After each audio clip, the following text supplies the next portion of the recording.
Merci Monsieur le Président, Madame la Ministre, Monsieur le Commissaire, chers collègues. Le plus gros fake, c'est d'avoir cru que ces nouvelles législations du numérique allaient protéger notre marché intérieur des poupées gonflables chinoises défectueuses ou des fausses Rolex de Philippines.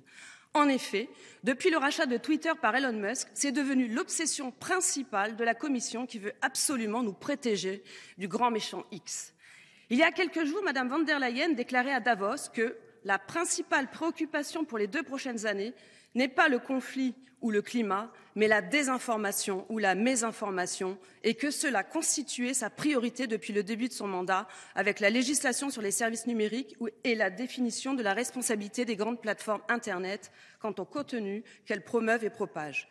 Déclaration appuyée par Emmanuel Macron en Suède.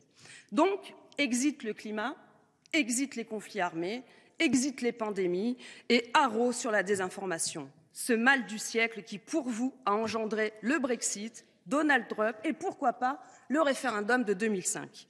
L'année 2024 est une année importante, comme vous l'avez dit, où la moitié du monde sera appelée à voter, à exprimer son choix, même quand il déplaît au camp du bien.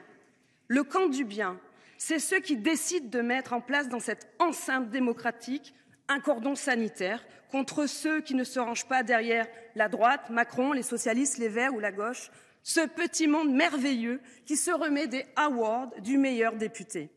La liberté d'exprimer son opinion, finalement, c'est cette information que vous ne maîtrisez pas et qui vous gêne, sous couvert de lutter contre la désinformation ou de contenu illicite. Un parti politique, un narratif différent sur le Covid ne vous convient pas? Illico, c'est la censure.